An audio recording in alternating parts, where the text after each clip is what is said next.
ओम शांति। आज 30 अप्रैल 2025 की बाबा की साकार मुरली है। मुरली के महावाक्य हैं, मीठे बच्चे, बाप तुम्हें पुरुषोत्तम बनाने के लिए पढ़ा रहे हैं। तुम अभी कनिष्ठ से उत्तम पुरुष बनते हो। सबसे उत्तम है देवताएं। प्रश्न है, यहाँ तुम बच्चे कौन सी मेहनत करते हो जो सतयुग में नहीं होगी? उत्तर है, यहाँ देह सहित देह के सब संबंधों को भूल आत्म अभिमानी हो शरीर छोड़ने में बहुत मेहनत करनी पड़ती है। सतयुग में बिना मेहनत बैठे बैठे शरीर छोड़ देंगे। अभी यही मेहनत व अभ्यास करते हो कि हम आत्मा हैं, हमें इस पुरानी दुनिया पुराने शरीर को छोड़ना है, नया लेना है। सतयुग में इस अभ्यास की ज़रूरत नहीं। गीत है दूर देश का रहने वाला। ओम शांति। मीठे मीठे रूहानी बच्चे जानते हैं कि फिर से यानी कल्प कल्प के बाद इसको कहा जाता है फिर से दूर देश का रहने वाला आए हैं देश पर आए। यह सिर्फ उस एक के लिए ही गायन है। उनको ही सब याद करते हैं। वह है विचित्र, उनका कोई चित्र नहीं। ब्रह्मा विष्णु शंकर को देवता कहा जाता है, शिव भगवानुवाच कहा जाता है। वह रहते हैं परम धाम में। उनको सुख धाम में कभी बुलाते नहीं, दुख धाम में ही बुलाते हैं। वह आते भी है संगम युग पर। यह तो बच्चे जानते हैं। सतयुग में सारे विश्व पर तुम पुरुषोत्तम रहते हो। मध्यम कनिष्ठ वहाँ नहीं होते। उत्तम ते उत्तम पुरुष यह श्री लक्ष्मी नारायण है ना। इन्हों को ऐसा बनाने वाला श्री श्री शिव बाबा कहेंगे। श्री श्री उस शिव बाबा को ही कहा जाता है। आजकल तो सन्यासी आदि भी अपने को श्री श्री कह देते हैं। तो बाप ही आकर इस सृष्टि को पुरुषोत्तम बनाते हैं। सतयुग में सारे सृष्टि में उत्तम ते उत्तम पुरुष रहते हैं। उत्तम ते उत्तम और कनिष्ठ से कनिष्ठ का फर्क इस समय तुम समझते हो। कनिष्ठ मनुष्य अपनी नीचाई दिखाते हैं। अभी तुम समझते हो हम क्या थे, अब फिर से हम स्वर्गवासी पुरुषोत्तम बन रहे हैं। यह है ही संगम युग। तुमको खातिरी है कि यह पुरानी दुनिया नहीं बननी है। पुरानी सो नई, नई सो पुरानी ज़रूर बनती है। नई को सतयुग, पुरानी को कलयुग कहा जाता है। बाप है ही सच्चा सोना, सच कहने वाला। उनको ट्रूथ कहते हैं। सब कुछ सत्य बताते हैं। यह जो कहते हैं ईश्वर सर्वव्यापी है, यह झूठ है। अब बाप कहते हैं झूठ न सुनो, hear no evil, see no evil. राज विद्या की बात अलग है। वह तो है ही अल्पकाल सुख के लिए। दूसरा जन्म लिया फिर नए सिर पढ़ना पड़े, वह है अल्पकाल का सुख। यह है 21 जन्म 21 पीढ़ी के लिए। पीढ़ी बुढ़ापे को कहा जाता है। वहाँ कभी अकाले मृत्यु नहीं होता। यहाँ तो देखो कैसे अकाले मृत्यु होती रहती है। ज्ञान में भी मर जाते हैं। तुम अभी काल पर जीत पहन रहे हो। जानते हो वह है अमर लोक, यह है मृत्यु लोक। वहाँ तो जब बूढ़े होते हैं तो साक्षात्कार होता है। हम यह शरीर छोड़ जाए बच्चा बनेंगे। बुढ़ापा पूरा होगा और शरीर छोड़ देंगे। नया शरीर मिले तो वह अच्छा ही है ना। बैठे बैठे खुशी से शरीर छोड़ देते हैं। यहाँ तो उस अवस्था में रहते शरीर छोड़ने लिए मेहनत लगती हैं। यहाँ की मेहनत वहाँ फिर कॉमन हो जाती हैं। यहाँ देह सहित जो कुछ है सबको भूल जाना है। अपने को आत्मा समझना है। इस पुरानी दुनिया को छोड़ना है, नया शरीर लेना है।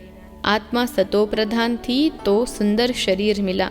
फिर काम चिता पर बैठने से काले तमो प्रधान हो गए तो शरीर भी सावरा मिलता है। सुंदर से श्याम बन गए। कृष्ण का नाम तो कृष्ण ही है, फिर उनको श्याम सुंदर क्यों कहते हैं? चित्रों में भी कृष्ण का चित्र सावरा बना देते हैं, परंतु अर्थ नहीं समझते। अभी तुम समझते हो सतो प्रधान थे तो सुंदर थे, अभी तमो प्रधान श्याम बने हैं।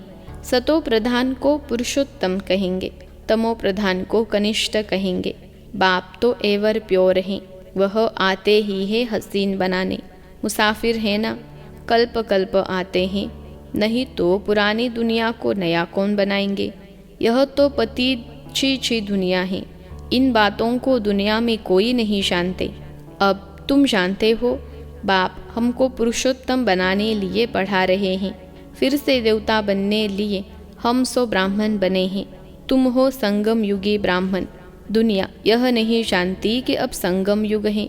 शास्त्रों में लाखों वर्ष कल्प की आयु लिख दी है, तो समझते हैं कलयुग तो अभी बच्चा है।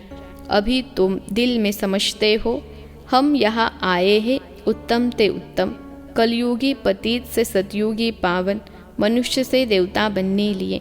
ग्रंथों में भी महिमा है, मूत पलिती कपड़ धोए, परंतु ग्रंथ पढ़ने वाले भी अर्थ नहीं समझते। इस समय तो बाप आकर सारी दुनिया के मनुष्य मात्र को साफ करते हैं। तुम उस बाप के सामने बैठे हो, बाप ही बच्चों को समझाते हैं। यह रचता और रचना की नॉलेज और कोई जानते ही नहीं। बाप ही ज्ञान का सागर है।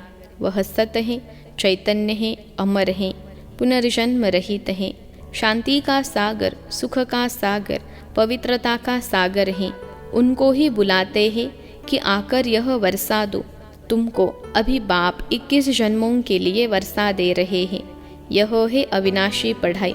पढ़ाने वाला भी अविनाशी बाप है।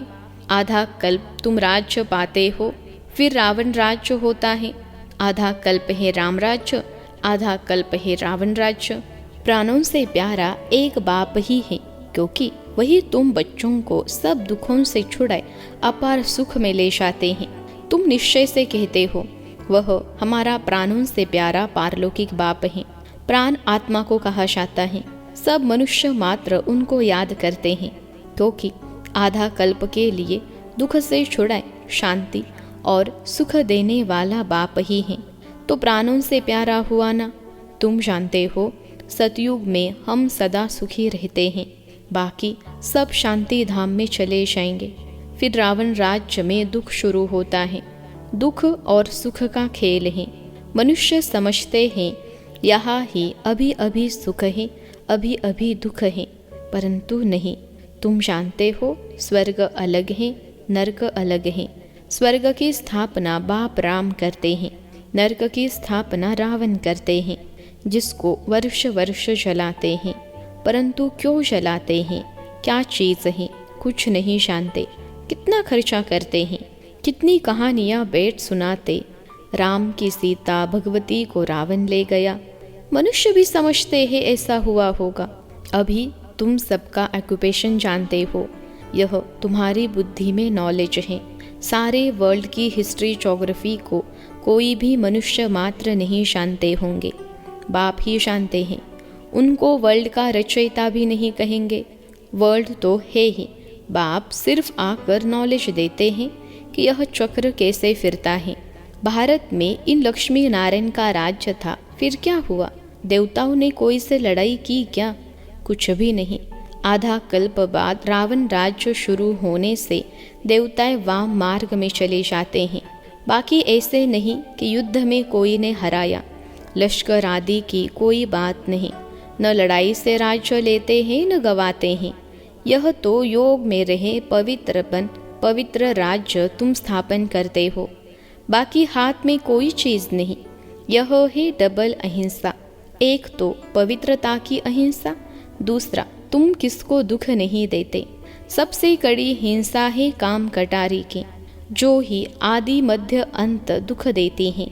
रावण के राज्य में ही दुख शुरू होता है, बीमारियां शुरू हो जाती हैं।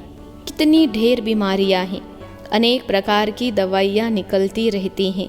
रोगी बन पड़े हैं ना। तुम इस योग बल से 21 जन्मों के लिए निरोगी बनते हो। वह दुख व बीमारी का नाम निशान नहीं रहता, उसके लिए तुम पढ़ रहे हो। बच्चे जानते हैं भगवान हमको पढ़ाकर भगवान भगवती बना रहे हैं। पढ़ाई भी कितनी सहज है। आधा पौना घंटे में सारे चक्र का नॉलेज समझा देते हैं। 84 जन्म भी कौन कौन लेते हैं यह तुम जानते हो। भगवान हमको पढ़ाते हैं, वह है ही निराकार। सच्चा सच्चा उनका नाम है शिव। कल्याणकारी है ना, सर्व का कल्याणकारी, सर्व का सद्गति दाता है। ऊंचते ऊंच बाप ऊंचते ऊंच मनुष्य बनाते हैं। बाप पढ़ाकर होशियार बनाए, अब कहते हैं जाकर पढ़ो। इन ब्रह्मा कुमार कुमारियों को पढ़ाने वाला शिव बाबा है। ब्रह्मा द्वारा तुमको एडॉप्ट किया है। प्रजापिता ब्रह्मा कहाँ से आया, इस बात में ही मूंझते हैं। इनको एडॉप्ट किया, कहते हैं बहुत जन्मों के अंत में। अब बहुत जन्म किसने लिए? इन लक्ष्मी नारायण ने ही पूरे 84 जन्म लिए हैं। इसलिए कृष्ण के लिए कह देते हैं श्याम सुंदर। हम सो सुंदर थे, फिर 2 कला कम हुई। कला कम होते होते अभी 9 कला हो गए हैं। अभी तमो प्रधान से फिर सतो प्रधान कैसे बने? बाप कहते हैं मुझे याद करो तो तुम पावन बन जाएंगे। यह भी जानते हो यह रुद्र ज्ञान यज्ञ है। अब यज्ञ में चाहिए ब्राह्मण। तुम सच्चे ब्राह्मण हो, सच्ची गीता सुनाने वाले। इसलिए तुम लिखते भी हो सच्ची गीता पाठशाला। उस गीता में तो नाम ही बदल दिया है। हाँ, जिन्होंने जैसे कल्प पहले वर्षा लिया था वही आकर लेंगे। अपनी दिल से पूछो, हम पूरा वर्षा ले सकेंगे? मनुष्य शरीर छोड़ते हैं तो खाली हाथ जाते हैं। वह विनाशी कमाई तो सदा साथ में चलनी नहीं है। तुम शरीर छोड़ेंगे तो हाथ भर दो, क्योंकि 21 जन्मों के लिए तुम अपनी कमाई जमा कर रहे हो। मनुष्यों की तो सारी कमाई मिट्टी में मिल जाएगी। इससे तो हम क्यों न ट्रांसफ़र कर बाबा को दे देवे। जो बहुत दान करते हैं वह तो दूसरे जन्म में साहूकार बनते हैं, ट्रांसफ़र करते हैं ना। अभी तुम 21 जन्मों के लिए नई दुनिया में ट्रांसफ़र करते हो। तुमको रिटर्न में 21 जन्मों के लिए मिलता है। वह तो एक जन्म के लिए अल्पकाल के लिए ट्रांसफ़र करते हैं। तुम तो ट्रांसफ़र करते हो 21 जन्मों के लिए। बाप तो है ही दाता। यह ड्रामा में नोंद है। जो जितना करते हैं वह पाते हैं। वह इनडायरेक्ट दान पुण्य करते हैं तो अल्पकाल के लिए रिटर्न मिलता है। यह है डायरेक्ट। अभी सब कुछ नई दुनिया में ट्रांसफ़र करना है। इनको यानी ब्रह्मा को देखा, कितनी बहादुरी की। तुम कहते हो सब कुछ ईश्वर ने दिया है। अब बाप कहते हैं यह सब हमको दो, हम तुमको विश्व की बादशाही देते हैं। बाबा ने तो फट से दे दिया, सोचा नहीं, फुल पावर दे दी। हमको विश्व की बादशाही मिलती है। वह नशा चढ़ गया। बच्चों आदि का कुछ भी ख्याल नहीं किया। देने वाला ईश्वर है तो फिर किसी का रेस्पॉन्सिबल थोड़े ही रहे। 21 जन्म के लिए ट्रांसफ़र कैसे करना होता है, इस बाप को यानी ब्रह्मा को देखो। Follow father. प्रजापिता ब्रह्मा ने किया ना। ईश्वर तो दाता है, उसने इनसे कराया। तुम भी जानते हो हम आए हैं बाप से बादशाही लेने। दिन प्रतिदिन टाइम थोड़ा होता जाता है। आफतें ऐसी आएंगी, बात मत पूछो। व्यापारियों का सांस तो मुट्ठी में रहता है। कोई जमघट न आ जाए। सिपाही का मुंह देख मनुष्य बेहोश हो जाते हैं। आगे चल बहुत तंग करेंगे। सोना आदि कुछ भी रखने नहीं देंगे। बाकी तुम्हारे पास क्या रहेगा? पैसे ही नहीं रहेंगे जो कुछ खरीद कर सको। नोट आदि भी चल न सके। राज्य बदल जाता है। पिछाड़ी में बहुत दुखी हो मरते हैं। बहुत दुख के बाद फिर सुख होगा। यह है खूने नाहक खेल। नेचुरल कैलेमिटीज़ भी होंगी। इससे पहले बाप से पूरा वर्षा तो लेना चाहिए। भल घूमो फिरो, सिर्फ बाप को याद करते रहो तो पावन बन जाएंगे। बाकी आफतें बहुत आएंगी, बहुत हाय हाय करते रहेंगे। तुम बच्चों को अभी ऐसे प्रैक्टिस करनी है जो अंत में एक शिव बाबा ही याद रहे, उसकी याद में ही रहकर शरीर छोड़े और कोई मित्र संबंधी आदि याद न आए। यह प्रैक्टिस करनी है। बाप को ही याद करना है और नारायण बनना है। यह प्रैक्टिस बहुत करनी पड़े, नहीं तो बहुत पछताना पड़ेगा। और कोई की याद आई तो नापास हुआ। जो पास होते हैं वही विजय माला में पिरोए जाएंगे। अपने से पूछना चाहिए बाप को कितना याद करते हैं। कुछ भी हाथ में होगा तो वह अंतकाल याद आएगा, हाथ में नहीं होगा तो याद भी नहीं आएगा। बाप कहते हैं हमारे पास तो कुछ भी नहीं है, यह हमारी चीज़ नहीं है। उस नॉलेज के बदले यह लो, तो 21 जन्म के लिए वर्षा मिल जाएगा, नहीं तो स्वर्ग की बादशाही गवा देंगे। तुम यहाँ आते ही हो बाप से वर्षा लेने, पावन तो जरूर बनना पड़े, नहीं तो सजा खाकर हिसाब किताब चुकतू कर जाएंगे, पद कुछ नहीं मिलेगा। श्रीमत पर चलेंगे तो कृष्ण को गोद मिलेंगे। कहते हैं ना, कृष्ण जैसा पति मिले व बच्चा मिले।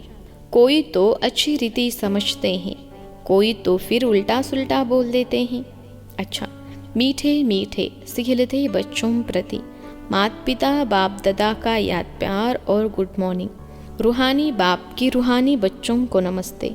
हम रूहानी बच्चों की सिखिलते रूहानी माता पिता बाप दादा को याद प्यार, गुड मॉर्निंग और नमस्ते बाबा नमस्ते। धारणा के लिए मुख्य सार पहली पॉइंट है, जैसे ब्रह्मा बाबा ने अपना सब कुछ ट्रांसफ़र कर फुल पावर बाप को दे दी, सोचा नहीं, ऐसे फॉलो फादर कर 21 जन्मों की प्रारब्ध जमा करनी है।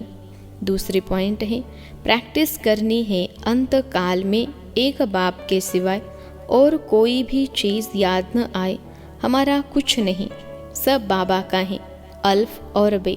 इसी स्मृति से पास हो विषय माला में आना है। आज का वरदान है, मनसा पर फुल अटेंशन देने वाले चढ़ती कला के अनुभवी विश्व परिवर्तक भव। मनसा पर फुल अटेंशन देने वाले चढ़ती कला के अनुभवी विश्व परिवर्तक भव। विश्लेषण है, अब लास्ट समय में मनसा द्वारा ही विश्व परिवर्तन के निमित्त बनना है। इसलिए अब मनसा का एक संकल्प भी व्यर्थ हुआ तो बहुत कुछ गवाया। एक संकल्प को भी साधारण बात न समझो।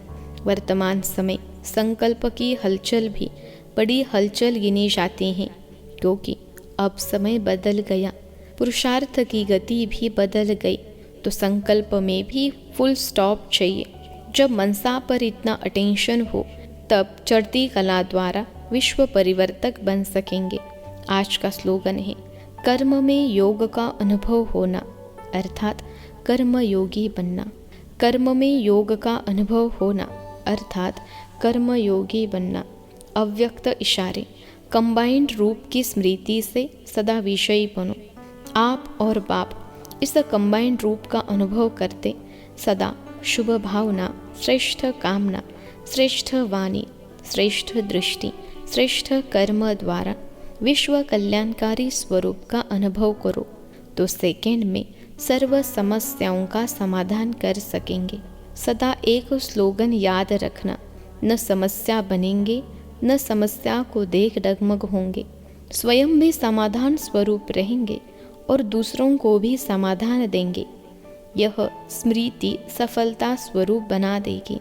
अच्छा, ओम शांति।